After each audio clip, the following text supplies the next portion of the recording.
नमस्कार प्रिय मित्रों, आप सभी का शिक्षा हिंदी के यूट्यूब चैनल पर हार्दिक स्वागत है। आज हम हिंदी शिक्षण विधियों की दूसरी कक्षा करने जा रहे हैं। पहली कक्षा में हमने भाषा से शुरुआत की थी। शुरुआत से ही मैंने उसमें चर्चा की थी, भाषा की विशेषताएं क्या हैं, भाषा के कितने रूप हैं, मातृभाषा का क्या महत्व है, मातृभाषा शिक्षण के क्या उद्देश्य हैं। ये चर्चा करने के बाद हमने भाषाई कौशल के ऊपर बात की थी और हमने दो कौशल जो कि श्रवण कौशल है और उच्चारण कौशल है, इन दोनों कौशलों की चर्चा हमने पहले वाले वीडियो में की थी। तो आज इसके बाद जो दो कौशल हमारे बचे हुए थे, क्योंकि भाषा एक 4 कौशल हैं, श्रवण, उच्चारण और तीसरा यहाँ पर है पठन और चौथा है लेखन कौशल, वर्तनी कौशल। तो इसकी जो तीसरा और चौथा कौशल है, इसकी चर्चा इस वीडियो के माध्यम से हम लोग करने जा रहे हैं। तो चलिए बिना किसी देरी के वीडियो शुरू करते हैं। पठन या वाचन शिक्षण या पठन कौशल इसको कहा जाता है। पठन या वाचन का हमारे जीवन में महत्वपूर्ण स्थान है। नए ज्ञान, नई रुचि, जिज्ञासा, आनंद प्राप्ति, व्यवहारिक एवं साहित्यिक योग्यता की समृद्धि, भाषा के विविध कौशलों का विकास आदि पठन द्वारा ही संभव है। यहाँ पर ध्यान देने वाली बात यह है कि जो पठन है, जो रीडिंग है, पठन का अर्थ क्या है? रीडिंग। तो रीडिंग जो है वो केवल किताबों को बांचना नहीं है, यह हमारे जो पठन है हमारे जीवन का आधार है। इसमें हमें क्या होता है कि नए ज्ञान, जब हम अखबार पढ़ते हैं तो देश दुनिया की हमें उससे खबर मिलती है और हमारी उससे रुचि जगती है। जिज्ञासा का क्या अर्थ है? क्यूरिसिटी। जब हम विज्ञान की किताबें पढ़ते हैं तो प्रश्न उठाते हैं कि ऐसा क्यों हुआ। उसके बाद है आनंद प्राप्ति। आनंद प्राप्ति का क्या अर्थ है कि जब हम कुछ ऐसी कहानियाँ पढ़ते हैं, ऐसी कॉमिक्स बुक को पढ़ते हैं जिसको पढ़कर हमें जो है खुशी मिलती है। और सबसे बड़ी बात यहाँ पर क्या है? व्यवहारिक एवं साहित्यिक योग्यता की जो है समृद्धि होती है। समृद्धि का अर्थ क्या है कि समृद्धि यानी जो है उसका अर्थ है बढ़ोत्तरी। हमारे जो व्यवहारिक एवं साहित्यिक योग्यता की बढ़ोत्तरी होती है किसके द्वारा? पाठन शिक्षण के द्वारा, पठन कौशल के द्वारा। यदि अगर उदाहरण हम लोग यहाँ पर दें तो अगर हम लोग प्रेमचंद की कहानियाँ पढ़ते हैं तो हमारे जो साहित्यिक ज्ञान है उसमें समृद्धि होती है। अगर हम प्रेमचंद की कहानियाँ नहीं पढ़ेंगे तो हम साहित्य को भली भांति से समझ नहीं पाएंगे। उसके आगे क्या है? देखिए, शिक्षण में अभिव्यक्ति के साथ ही हमें वाचन की आवश्यकता पड़ती है। वाचन एक कला है। उपयुक्त ढंग से किया गया वाचन दूसरे व्यक्ति पर सकारात्मक प्रभाव डालता है। अभिव्यक्ति की संप्रेषणीयता वाचन से ही मानी जाती है। तो यहाँ पर एक शब्द है अभिव्यक्ति। अभिव्यक्ति का क्या अर्थ है? एक्सप्रेशन। अगर अंग्रेजी में हम लोग इसको लिखें तो क्या होगा? एक्सप्रेशन। अगर अभिव्यक्ति या एक्सप्रेशन का अर्थ क्या है कि अपने मन की बात कहना। और यहाँ पर क्या कहा गया है कि वाचन एक कला है। कला का अर्थ क्या है? आर्ट। जैसे हम देखते हैं कि जो गायक है, गायक बहुत ही सुरीली आवाज़ में गाता है तो हम उससे मुग्ध हो जाते हैं। उसी प्रकार पाठक को भी जो है सुर के हिसाब से पढ़ना चाहिए। और यहाँ पर और एक शब्द है कि अभिव्यक्ति की संप्रेषणीयता वाचन से ही मानी जाती है। तो संप्रेषणीयता का क्या अर्थ है यहाँ पर? कम्युनिकेबिलिटी, यानी अपनी बात को दूसरों तक सही पहुंचाना। संप्रेषणीयता उसी को कहते हैं जब हम लोग जो भी कहना चाह रहे हैं, जो भी हम किसी दूसरे पर प्रकट करना चाह रहे हैं तो उसको सही अगर हम लोग पहुंचा नहीं पाए तो उसमें संप्रेषणीयता नहीं बनती है। तो वाचन इसलिए महत्व है कि हम क्या करते हैं, उसमें अभिव्यक्ति करते हैं। और अगर आप यहाँ पर उदाहरण के लिए अगर मैं कहूँ तो अगर आप कुछ रो रहे हैं, रोते हुए आप अगर कुछ खुशी की खबर पढ़ते हैं तो वह संप्रेषित अच्छी तरह से नहीं हो पाएगी। वहाँ पर सही वाचन को जो है असरदार नहीं माना जाएगा। संस्कृत में कहा गया है वाग्भूषणं भूषणं, अर्थात वाणी ही श्रेष्ठ आभूषण है। और लुईस नामक एक विज्ञान है या विद्वान है, जो लुईस के अनुसार क्या है कि लुईस के अनुसार कहा जा सकता है कि वाचन एक साधन है जिसके माध्यम से बालक संपूर्ण मानवता के द्वारा संचित ज्ञान राशि से परिचित हो सकता है। यहाँ पर ये जो संस्कृत का श्लोक है, क्या? वाग्भूषणं भूषणं, इसका क्या अर्थ है? यानी जो सोने चांदी के गहने होते हैं वो घिस जाते हैं, लेकिन जो अच्छी वाणी होती है, अच्छी वाणी जो होती है वो कभी पुरानी नहीं होती है, वो जैसी है वैसी बनी रहती है, इसलिए वाणी ही श्रेष्ठ आभूषण है कहा गया है। और लुईस जो कि विद्वान है वो क्या कहते हैं कि वाचन एक साधन है जिसके माध्यम से बालक संपूर्ण मानवता के द्वारा ज्ञान संचित ज्ञान राशि से परिचित हो सकता है। यानी इंसानों ने 1000 सालों में जो ज्ञान जमा किया है, यानी जो संचित ज्ञान है, जो ज्ञान जमा किया है इंसानों ने 1000 सालों में, वह किताबों में बंद है। अगर वाचन हम करते हैं तो वाचन वह चाबी है जिससे एक छोटा बच्चा क्या करता है, उस पूरे खजाने को खोल सकता है। तो ये वाचन के प्रकार हैं या पठन कौशल के जो है प्रकार हैं। पहले हम देखते हैं कि सस्वर वाचन, इसका पहला भेद है। इसका दूसरा भेद है मौन वाचन। फिर सस्वर वाचन के 2 भेद हैं, एक है व्यक्तिगत, दूसरा है सामूहिक। फिर व्यक्तिगत के 2 भेद हैं, एक है आदर्श वाचन, दूसरा है अनुकरण वाचन। और मौन वाचन के 2 भेद हैं, एक है गहन वाचन, दूसरा है द्रुत वाचन। इनके अर्थ क्या हैं? जैसे अगर हम बात करें आदर्श वाचन की, तो आदर्श वाचन में क्या होता है कि यह केवल शिक्षक करता है और यह त्रुटिहीन होता है। शिक्षक यहाँ पर बिना गलती के ये आदर्श वाचन करता है। और जो अनुकरण वाचन होता है उसमें क्या होता है कि यह छात्र करता है, छात्र ये अनुकरणात्मक वाचन करता है और वह शिक्षक की इसमें नकल करता है। यानी शिक्षक ने जैसा पढ़ा है ठीक वैसे ही वो उसका अनुकरण करता है, वैसे पढ़ने की कोशिश करता है। ये व्यक्तिगत वाचन के 2 भेद हैं। अगर सामूहिक वाचन की हम बात करें तो जैसे आप लोगों ने कक्षा में इसको किया होगा, जैसे आपको कभी कक्षा में आपके सर ने, मैडम ने कविता एक साथ सभी लोगों को सामूहिक रूप से पाठ करने के लिए कहा होगा, तो इसको ही सामूहिक वाचन यहाँ पर कहा जा रहा है। तो मौन वाचन के उसी प्रकार 2 भेद हैं, एक है गहन वाचन। गहन वाचन क्या होता है, इसको अगर हम देखें तो मौन वाचन को तो साइलेंट रीडिंग कहते हैं, उसका एक भेद है गहन वाचन। गहन वाचन में किसी विषय को क्या होता है, गहराई से समझना होता है, गहराई से समझते हुए उसको वाचन करना होता है, उसको पढ़ना होता है। और उदाहरण के रूप में अगर आप परीक्षा के लिए पढ़ाई कर रहे हैं तो वो साइलेंटली गहन वाचन के अंतर्गत आता है। द्रुत वाचन का अर्थ क्या है? द्रुत वाचन अगर हम कहेंगे तो इसमें होता है तेजी से पढ़ना, तेजी से जल्दी से इसको पढ़ना द्रुत वाचन के अंतर्गत आता है। जैसे समय काटने के लिए हम कुछ कहानी, कुछ किताब पढ़ते हैं तो वो द्रुत वाचन के अंतर्गत आता है। तो पठन के मुख्य रूप से 2 प्रकार हैं, सस्वर वाचन, मौन वाचन। ऊपर हमने इसकी चर्चा की। सस्वर वाचन क्या है, देखिए,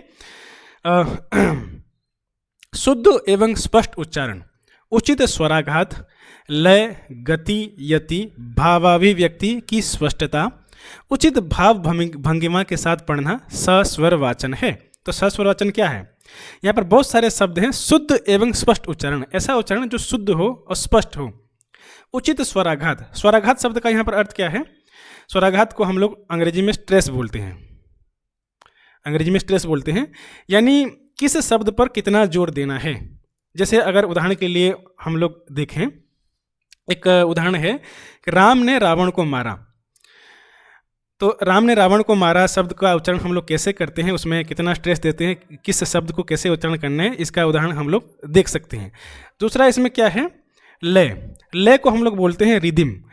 पढ़ने का प्रवाह, जैसे हम लोग कविता पढ़ते हैं क्लास में तो उसमें लय का हमेशा ध्यान रखना पड़ता है। कविता कहाँ से जो है, कौन से लाइन में कितना लय बनाना है, किसको छोड़ना है, किसको पढ़ना है, कैसे पढ़ना है, तो उसको लय कहा जाता है। गति का अर्थ क्या है? कितनी गति से, कितना जल्दी उसको पढ़ना है, कितना धीरे से पढ़ना है, इसको गति कहा जाता है।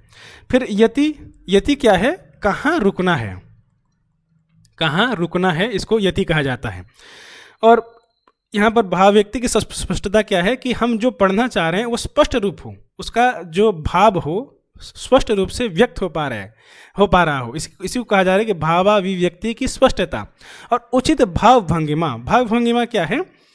पढ़ते समय हमारा जो चेहरे का हाव भाव रहता है, चेहरे का हाव भाव, यानी हम किस गति में, या हमारा पढ़ते समय हमारा जो चेहरा है वो कैसा हो रहा है, उसी को जो है भाव भंगिमा कहा जा रहा है। जैसे मान लो हम वीर रस की कविता पढ़ रहे हैं, सुभद्रा कुमारी चौहान की कविता झांसी की रानी पढ़ रहे हैं, तो वीर रस की कविता हम लोग पढ़ रहे हैं तो हमारा भाव भंगिमा कैसा हो, हमारा चेहरा जो है तमतमाया हुआ उसमें होना चाहिए। तो ये क्या है? ये स्वस्वर वाचन है। तथा बिना बुदबुदाए, होंठ हिलाए, शांत पुण्य एकाग्र होकर अर्थ ग्रहण करते हुए मन में पढ़ना मौन वाचन है। यहाँ पर फिर से शब्द हैं कि मौन वाचन क्या है? जैसे मौन वाचन की शर्त है कि होंठ जो है बिल्कुल भी न हिले। और अगर बच्चा बुदबुदा रहा है, धीरे धीरे मुंह से कुछ ऐसा बुदबुदा रहा है, तो वह मौन वाचन नहीं है। यहाँ मौन वाचन में क्या होता है, उसका मुख्य लक्ष्य होता है अर्थ ग्रहण करना। वो जो बच्चा पढ़ रहा है उसका अर्थ ग्रहण वो करे। पठन प्रक्रिया के आधारभूत तत्व हैं आसन एवं मुद्रा, लय, गति, शब्द भंडार, ध्वनि, प्रकाशन संबंधी विशेषताएं, दृष्टि, विराम एवं दृष्टि केंद्र और अर्थग्रहण। तो ये जो हैं पठन के क्या हैं, खंबे हैं। ये सब जो हैं पठन के खंबे हैं, वाचन के खंबे हैं। ये अभी हमने जो इसको पढ़ा, अभी हमने इसकी चर्चा की, लय क्या है, गति क्या है, इसकी चर्चा हमने की। यहाँ पर एक शब्द है कि आसन एवं मुद्रा। आसन और मुद्रा क्या है कि रीढ़ की, जब हम लोग पढ़ रहे हैं तो हमारे रीढ़ की हड्डी सही हो, किताब जो है हमारा किताब और आँखों का जो डिस्टेंस है वो केवल 12 मीटर हो, तो ये सही आसन एवं मुद्रा उसके लिए माना जाता है। यहाँ पर फिर एक से शब्द है कि दृष्टि केंद्र। दृष्टि केंद्र क्या है कि हमारा जो आँख है वो एक बार में कितना शब्द को जो है पकड़ पा रहा है, कितना शब्द उसको दिखाई दे रहा है। और ध्वनि प्रकाशन, ध्वनि प्रकाशन क्या है, गले से जो हमारी जो आवाज़ है वो साफ साफ निकल रही है कि नहीं निकल रही है, या कुछ आवाज़ दब जा रही है। अगर दबी हुई है तो उसको स्पष्ट तरीके से ध्वनि को प्रकाशित करना। पठन रुचि के विस्तार के लिए केवल पाठ्य पुस्तक पढ़ना पर्याप्त नहीं है। इसके लिए साहित्यिक रचनाएं एवं पुस्तकें पढ़ने के लिए छात्रों को प्रोत्साहित और अभिप्रेरित करना चाहिए।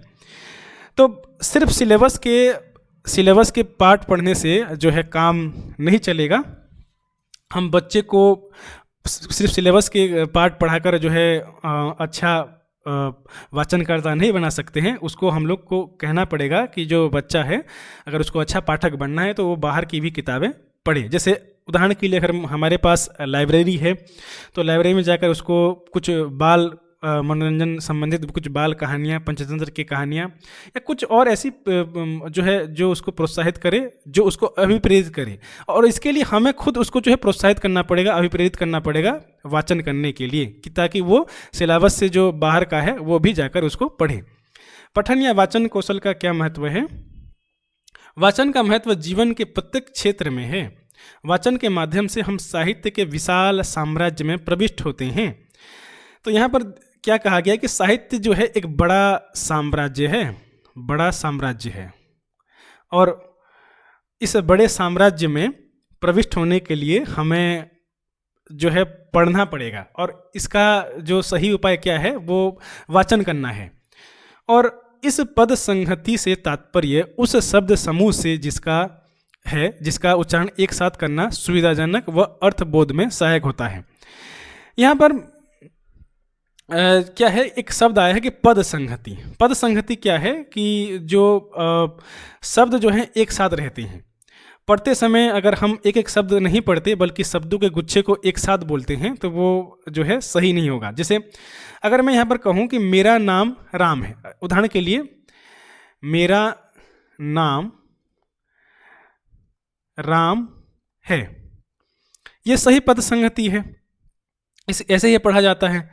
अगर हम ऐसे पढ़ें मेरा नाम क्या है, फिर मेरा नाम राम है, तो ये मेरा राम नाम है, ये गलत पद संगति है। अगर ऐसे हम लोग पढ़ रहे हैं तो पद संगति क्या है कि जो पद समूह है, शब्द समूह है, जो जिसको पद संगति कहा गया है, उसको एक साथ उसी लय में उसी अंदाज में पढ़ना और सही जगह शब्दों को जोड़ना ही अर्थ समझने में हमें सुविधाजनक होता है, मदद करता है।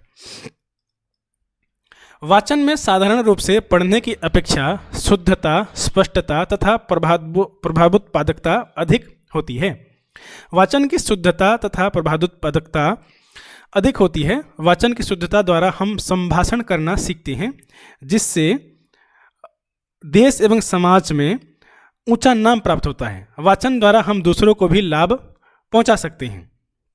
यहाँ पर क्या लिखा गया है कि जैसे यहाँ पर दो शब्द है, एक है वाचन जिसका अंग्रेजी अनुवाद होगा कि रीडिंग, और दूसरा है रिसाइटेशन। जैसे इन दोनों में फ़र्क यहाँ पर कहा गया है कि साधारण पढ़ना क्या है, साधारण रूप से पढ़ना जो है वो बस जानकारी लेना है, लेकिन जो वाचन है, वाचन की शुद्धता कब है, जब वाचन प्रभाव में आए, उससे कुछ प्रभाव उत्पन्न हो हमारे अंदर, पढ़ें, अगर उसका प्रभाव अगर हमारे अंदर उसका प्रभाव उत्पन्न हो रहा है, तभी हम उसको वाचन कह सकते हैं। और सुनने वाले पर जैसे हम लोग वाचन कर रहे हैं तो उसको सुनने वाले पर जादू हो जाए। वाचन की शुद्धता द्वारा हम अच्छे से संभाषण करना सीखते हैं। संभाषण क्या है? कन्वर्सेशन है। हम किसी दूसरे के साथ कन्वर्सेशन कर रहे हैं तो उसी को ही जो संभाषण कहा गया है। जो अच्छा पढ़ता है वही अच्छा भाषण भी दे सकता है। समाज में उसी की इज्जत होती है और वही जो है अपनी बात को सही ढंग से दूसरों के सामने रख सकता है और उससे दूसरों को भी लाभ मिलता है। पठन या वाचन कौशल के उद्देश्य: छात्रों में उच्चारण संबंधी त्रुटियां दूर करना। तो बच्चा जो वाचन कर रहा है, जो पठन कर रहा है, तो उसमें उच्चारण संबंधी त्रुटियां जो हैं वो उससे पठन या वाचन कौशल से दूर होती है। जैसे उदाहरण के लिए स और स, इन दोनों में भेद करना, या इन दोनों में अगर कोई गलती कर रहा है तो उसको सुधारना। छात्रों को शब्द ध्वनियों उच्चारण का उचित ज्ञान कराना, जिससे वाचन में शब्दों का उच्चारण शुद्ध रूप से कर सके। तो ध्वनि कहाँ से निकलती है और कंठ से निकलती है तो उसको कंठ से ही निकालना, तालु से निकलती है तो तालु से ही निकालना, उसका उचित ज्ञान छात्रों को करवाना इसका उद्देश्य है। तीसरा क्या है? छात्रों के शब्द भंडार में वृद्धि करना। शब्द भंडार क्या होता है? वोकाबुलरी। तो छात्रों का जो वोकाबुलरी है उसको वृद्धि करना ही पाठन या वाचन कौशल का एक उद्देश्य है। चौथा क्या है? पढ़ने में रुचि जागृत करना तथा स्वाध्याय की ओर उन्मुख कराना। स्वाध्याय यानी इसको स्वाध्याय, यहाँ पर जो शब्द है इसको सेल्फ स्टडी कहा जाता है। तो पढ़ने में रुचि जागृत करना भी इसका एक उद्देश्य है, और वो कैसे? स्वाध्याय यानी खुद से पढ़े, सेल्फ स्टडी करे, उसकी ओर उन्मुख कराना इसका उद्देश्य है। पांचवा क्या है? विराम, लय, आरोह, अवरोह इत्यादि का ज्ञान करवाना। जैसे विराम क्या है कि कहाँ पर जो है रुक जाना है। लय क्या है? ऊपर हमने चर्चा की है। आरोह अवरोह यानी कहाँ पर जो है आवाज़ का आरोह होना है, कहाँ पर उतार होना है, कहाँ पर चढ़ाव होना है, इसका ज्ञान करवाना। और ये ज्ञान करवाना जो है ये भी एक पठन या वाचन कौशल का उद्देश्य है। छठा क्या है? वाचन के साथ साथ अर्थ अवबोध पर ध्यान देते हुए प्रभावशाली युग से वाचन कराना। यहाँ पर अर्थ अवबोध एक शब्द है, इसका अर्थ क्या है? कॉम्प्रिहेंशन है। जैसे पढ़ते हुए हम लोग उसको ये भी देखना पड़ेगा कि वो उसका अर्थ समझ रहा है कि नहीं समझ रहा है। तो ये बहुत ज़रूरी है। वाचन के साथ साथ अर्थ अवबोध पर भी ध्यान देते हुए उसे प्रभावशाली युग से वाचन कराना छठा और आखिरी जो है इसका उद्देश्य है पठन कौशल का, वाचन कौशल का। फिर चौथा जो हमारा कौशल है वो है लेखन कौशल या वर्तनी कौशल, जिसको हम लोग कहते हैं। आत्माभिव्यक्ति का एक महत्वपूर्ण साधन है लेखन। पठन के माध्यम से बालक लिखित भाषा का अर्थ ग्रहण करता है तथा लेखन द्वारा यह अपने भाव एवं विचारों का प्रकाशन करता है। तो ये लेखन क्या है? आत्माभिव्यक्ति का एक महत्वपूर्ण साधन है।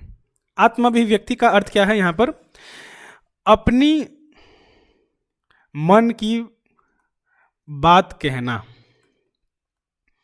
अपनी मन की बात कहना या अपने दिल की, अपने आत्मा की बात कहना को कहा गया है कि आत्माभिव्यक्ति का एक महत्वपूर्ण साधन है लेखन। और पठन के माध्यम से बालक लिखित भाषा का अर्थ ग्रहण करता है, और उसके बाद क्या होता है कि लेखन द्वारा वो क्या करता है कि अपने जो भाव एवं विचार हैं उसका प्रकाशन करता है। प्रकाशन का अर्थ क्या है? यहाँ पर जो उसने ज्ञान लिया है उसको प्रकाशित करता है। जैसे हम लोग देखते हैं कि उसने कुछ इनपुट लिया है, इनपुट अगर लिया है तो वो लेखन के माध्यम से उसको वो आउटपुट करता है यानी प्रकाशित करता है। तो इनपुट आउटपुट के माध्यम से हम लोग समझ सकते हैं। हिंदी की वर्तनी में ह्रस्व दीर्घ स्वरों की अशुद्धियां अधिक होती हैं। प्राथमिक एवं माध्यमिक कक्षाओं की उत्तर पुस्तिकाएं देखने से विदित होता है कि छात्र लेखन कार्य में वर्तनी संबंधी त्रुटि करते हैं। तो ये होता है, हम लोग जब पुस्तिकाएं उनकी उत्तर पुस्तिकाएं चेक करते हैं तो वर्तनी संबंधी कितनी ज़्यादा अशुद्धियाँ हैं। जैसे ये जो ह्रस्व स्वर हैं अ, ई, उ या री, तो इनमें त्रुटियां होती हैं। दीर्घ स्वर कौन कौन से हैं? आ, बड़ी ई, बड़ा ऊ, ए, ऐ, ओ, औ। तो ये दीर्घ स्वर हैं। तो बच्चे अक्सर छोटी की जगह बड़ी लगा देते हैं। जैसे अगर उदाहरण के रूप में अगर मैं यहाँ पर कहूँ तो बच्चे अगर हम लोग कवि लिखने के लिए बोलते हैं, जो कि इसका सही वर्तन यही है, कवि छोटी ही होता है इसमें, तो बच्चे कई कभार क्या करते हैं, कवि को ऐसे लिख देते हैं, जो कि गलत है। तो ये जो है लेखन कौशल में, वर्तनी कौशल में देखा जाता है। जैसे यह सबसे आम गलती है जिसे सुधारना शिक्षक का काम होता है। हिंदी भाषा में वर्तनी संबंधी त्रुटियों को दूर करने हेतु इसकी शिक्षा सुचारू रूप से दी जानी चाहिए। तो शिक्षक को सूत्रलेख करना चाहिए। सूत्रलेख हमने पढ़ा था, जो श्यामपट्ट पर उसका लिखना चाहिए शिक्षक को। इससे क्या होगा कि छात्र जो है गलतियां सुधारेंगे और देखेंगे कि कैसे जो है शुद्ध रूप से लिखा जाता है। लिखित भाषा के तत्व क्या हैं?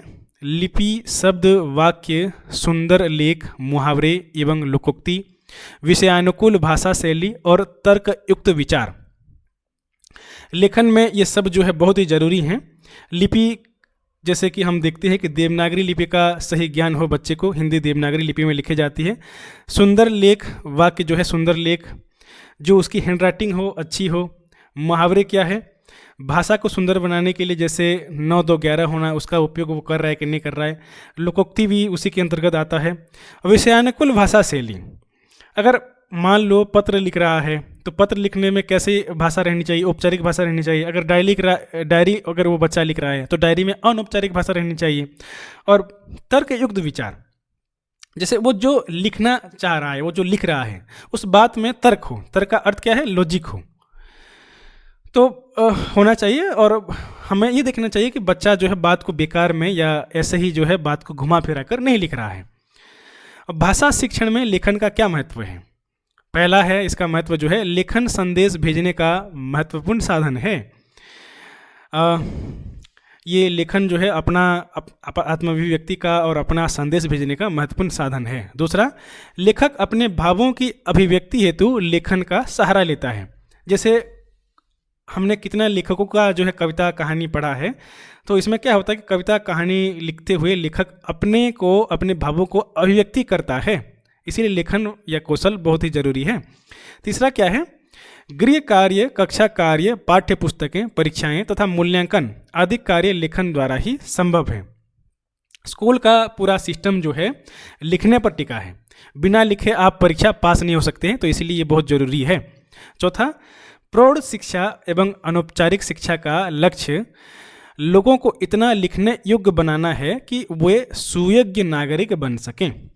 जैसे हम लोग देखते हैं कि अनपढ़ जो वयस्क हैं, जो एडल्ट्स हैं, उनको कम से कम इतना सिखा देना चाहिए कि वे हस्ताक्षर कर सकें और फॉर्म भर सकें। यही जो है प्रौढ़ शिक्षा एवं अनौपचारिक शिक्षा का लक्ष्य है।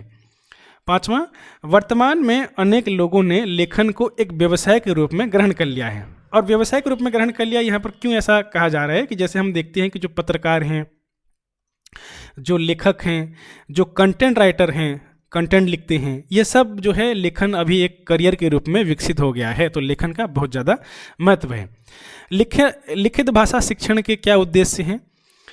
लिखित भाषा शिक्षण का मुख्य उद्देश्य यह है कि बालक अपने भाव, विचार एवं अनुभवों को लिखित भाषा के माध्यम से अभिव्यक्त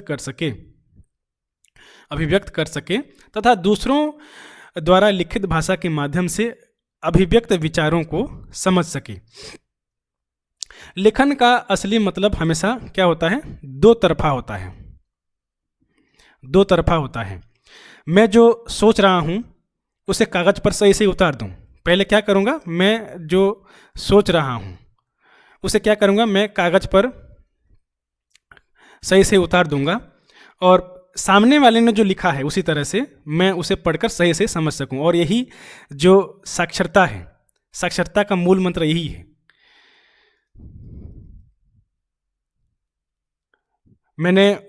तो ये था दोस्तों आज का हमारा 2 कौशल जो हमारे पिछले क्लास में बचा हुआ था, उसका विवरण, उसकी व्याख्या। और आने वाली कक्षा में हम हिंदी की शिक्षण विधियों के बारे में चर्चा करेंगे। गद्य पाठ विधि, पद्य पाठ विधि और जो अनेक विधियां हैं जो कि हमारे सिलेबस को देखते हुए बहुत ही ज़्यादा महत्वपूर्ण है। तो बने रहिए और मिलते हैं अगली वीडियो में। तब तक के लिए धन्यवाद। जय हिंद।